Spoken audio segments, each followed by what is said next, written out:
Halo adik-adik, bertemu lagi dengan saya Tiara Ayu Sumarlinda. Kali ini kita masuk pada unit pembelajaran 3, di mana kita akan belajar tentang berkreasi tari dari karya seni bentuk lain. Tujuan pembelajaran kali ini berdasarkan capaian pembelajaran fase E, tujuan pembelajaran unit 3 adalah peserta didik mampu berkreasi tari berdasarkan karya seni lainnya sesuai potensi diri masing-masing. Materi yang akan kita pelajari dalam berkreasi tari adalah yang pertama, menentukan tema dan judul dalam karya tari. Yang kedua, mengenal rangsang visual dan rangsang auditif dari karya seni lain. Yang ketiga, menentukan tata rias dan busana. Yang keempat, membuat karya tari sederhana berdasarkan karya seni bentuk lain. Materi yang pertama, menentukan tema dan judul dalam karya tari. Disinilah kenapa tema memiliki peran yang sangat penting, sedangkan judul berkaitan dengan penamaan karya tari yang bisa mewakili seluruh isi tari. Tema berkaitan dengan makna, fungsi, dan latar belakang ide garap sebuah karya, dorongan atau motivasi yang melatar belakangi seniman membuat karya atau alasan sosial budaya masyarakat tertentu yang mendorong lahirnya sebuah karya. Di sini tema dibagi menjadi dua. Yang pertama, tema literal dan tema non-literal. Tema literal yaitu susunan tari yang digarap dengan tujuan untuk menyampaikan pesan-pesan seperti cerita, dongeng, legenda, cerita rakyat, sejarah, dan sebagainya. Menurut Widya Stutiningrum 2014. Contoh tema lateral yaitu drama tari Lutung Kasarung yang berasal dari Jawa Barat. Yang kedua, tema non-literal adalah susunan tari yang semata-mata diolah berdasarkan penjelajahan dan penggarapan keindahan unsur-unsur gerak yaitu ruang, waktu, dan tenaga.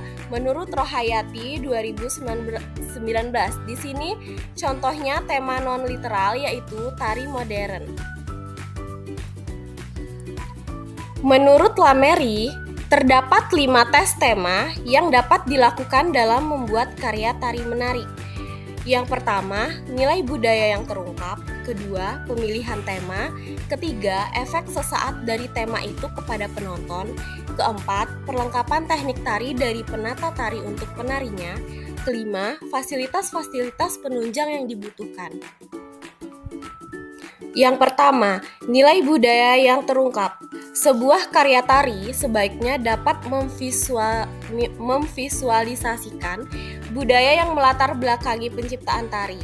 Latar belakang budaya tari yang jelas dapat memudahkan seseorang dalam mengembangkan desain gerak, kostum, dan elemen tari lainnya. Sebagai contoh, seorang koreografer akan membuat karya tari non-tradisi dengan mengembangkan tari daerah Nusa Tenggara. Maka, ciri khas gerak, pola lantai, iringan, dan unsur tari lain bersumber dari Nusa Tenggara dipilih sebagai identitas tarian tersebut, sehingga penonton mudah mengenalinya. Selanjutnya, pemilihan tema. Dapatkah tema itu ditarikan? Tema harus dapat ditarikan, artinya memungkinkan dalam segi pembuatan gerak setiap adegan dan elemen tari lainnya. Tidak semua ide dan tema dapat ditarikan. Hal ini karena tari terikat dengan aturan waktu dan ruang pertunjukan serta kapasitas penari dalam melakukan gerak tari. Sebagai contoh, tema yang tidak boleh ditarikan, misalnya tema-tema sensitif yang menyinggung perbedaan sara, tema yang menimbulkan konflik masyarakat atau kelompok. Contoh lain, tema tari yang bersifat filosofis. Tema tari filosofis akan lebih baik jika diungkapkan lewat tulisan atau kata. Selanjutnya, efek sesaat dari tema itu kepada penonton. Efek sesaat yang dimaksud adalah penonton harus merasa terpukau dan tertarik. Efek sesaat sebaiknya menjadi pertimbangan dalam memilih tema tari. Tema seharusnya juga sesuai dengan segmentasi penonton, sehingga tema mudah dipahami. Sebagai contoh, efek saat tarian ditampilkan pada menit pertama akan memberikan kesan kepada penonton sesuai dengan pesan atau kesan yang ingin disampaikan oleh koreografer melalui gerak, iringan, musik, kostum, rias, dan unsur lainnya. Selanjutnya, perlengkapan teknik tari dari penata tari untuk penari. Perlengkapan teknik tari meliputi teknik gerak, tata busana, dan kostum harus mendukung tema dan penampilan penari. Sebagai contoh, tari dengan genre tertentu, misalnya break dance, haruslah ditarikan oleh penari yang mampu melakukan gerak-gerak break dance, seperti flooring, jumping, dan lain-lain. Pakaiannya juga harus pakaian yang menunjang gerakan break dance dengan nyaman, misalnya celana training yang leluasa dengan bahan yang tidak mudah sobek, alas kaki, atau sepatu yang nyaman. Hal yang terakhir adalah fasilitas yang dibutuhkan untuk pertunjukan atau properti, sound, lighting, dan lain-lain. Tema tari yang baik adalah tema yang dapat disesuaikan dengan properti, tata panggung, dan tata cahaya. Tema tari yang terlalu sulit akan berpengaruh pula pada penggunaan properti dan pendukung lain.